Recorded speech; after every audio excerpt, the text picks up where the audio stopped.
Hey guys, this is Tiffany with the Nerdettes, and oh my goodness, I am going to be talking about the newest episode of RWBY, Chapter 5, called Necessary Sacrifice, and just, the tension keeps getting bigger and more, like, just intense than ever. But yeah, with Chapter 5, basically, it opens with Blake and Sun in Menagerie trying to get signatures for, their fellow faunists to join this fight to save Haven Academy.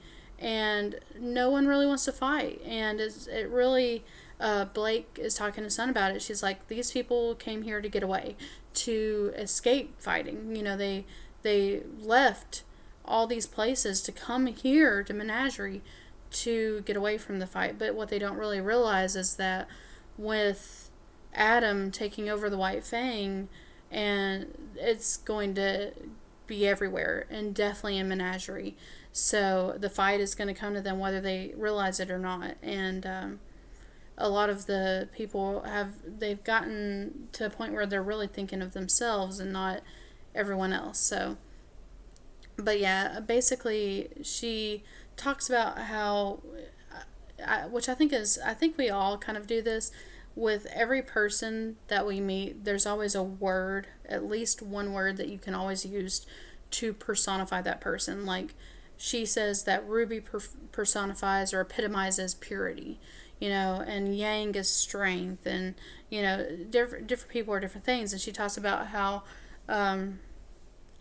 Sun, what did she say that he was? That like he epitomizes. So there's so many good things that each person can epitomize. So I don't remember exactly what she says he does, but it'll come to me eventually. But basically, she says that there's no equality. That's how that Adam thinks of everything. That there's no equality. He personifies spite. And his way of thinking is contagious, and that's what she's worried about, is that that there should be no equality, that there should be an uprising, and she's really afraid of how many people will follow that train of thinking. So she also worries about Ilya, and she wants to save her. And I mean, obviously they're on opposing sides right now, and she doesn't really know what to do about it. And she talks about how she was in a bad place and Sun helped her, and that she realized that he taught her something, that sometimes you have to be there for a friend even if they don't want you to be at that moment. So like, even though she was just sick of everything and didn't want company, he was persistent. He stayed by her side because he knew that she needed him, even regardless of what she said, what she did to try to drive him away. He stayed there because he's her friend, and she realizes that this is what she needs to do for Ilya. So anyway, it goes back to Ruby and Oscar. Oscar is practicing, and he's gotten a lot better. Like, he's progressing very fast, and he says like it's almost like he's had this staff forever, instead of just this short amount of time. And Ruby says, like, she's trying to encourage him. And in the middle of kind of giving him like a little bit of a pep talk, she says, "You're combat ready," and it's just, oh man, too soon, because you can see it immediately in her face that she realizes, oh, that's what Penny used to say, and of course it makes her immediately sad. And Oscar's talking about how he's always wanted to be more than a farmhand, but he's never really seen himself as being a warrior or as a person that would be joining a fight like this. And Ruby talks to him about, like, he doesn't understand how she can be the way she is, and she talks about losing Penny and losing Pyrrha and being scared. Like, he doesn't see her being scared, but she is. Like, she talks about being scared of, I don't think I've ever actually seen her as serious as she is this episode, because she talks about being scared of Salem, and Salem killing even more of her friends and family, and even more people that are out there. So I mean, it's very scary. So she does, tell him, don't believe that I'm not scared, because this is very real. And yes, there's definitely a lot to be scared of. So she actually says that she has gone through that, but she's made a conscientious decision to choose to move forward, to keep moving forward. And like he admires her greatly in this moment, because he realizes that she is very strong, and from her like heart and soul, that she is very brave. So basically it ends really with the White Fang. They summon Ilya and basically tell her that she needs to take out the Belladonnas, that she needs to kill and silence definitely Blake's dad and mom, and that she needs to capture Blake alive.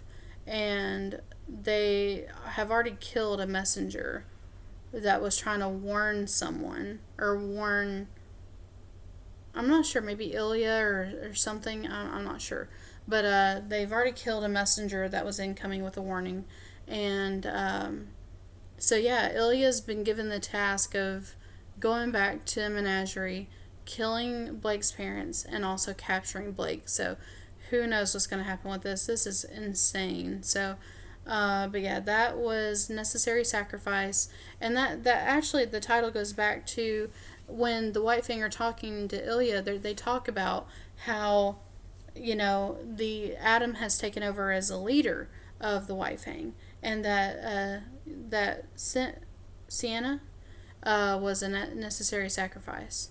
And that's the wording that they use. And they talk about how the Belladonnas are also a necessary sacrifice for the Faunas to prosper and to get to their rightful place.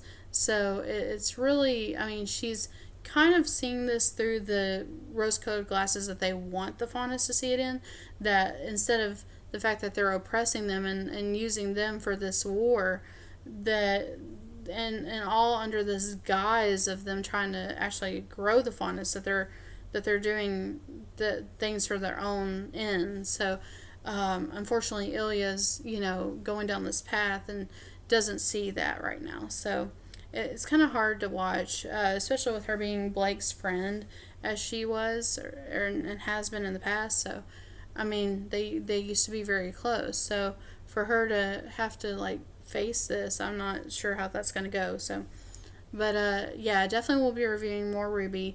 I'm also reviewing the Orville and Star Trek Discovery and The Walking Dead, and so much more that's coming out. I'll be reviewing The Punisher as well, and I'll be doing comic book hauls, so check those out.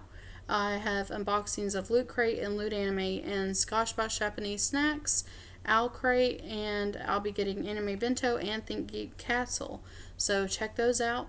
We'll be announcing the Destiny 2 giveaway winner probably tonight or this morning. Sorry for the delay on that. It's been a rough weekend.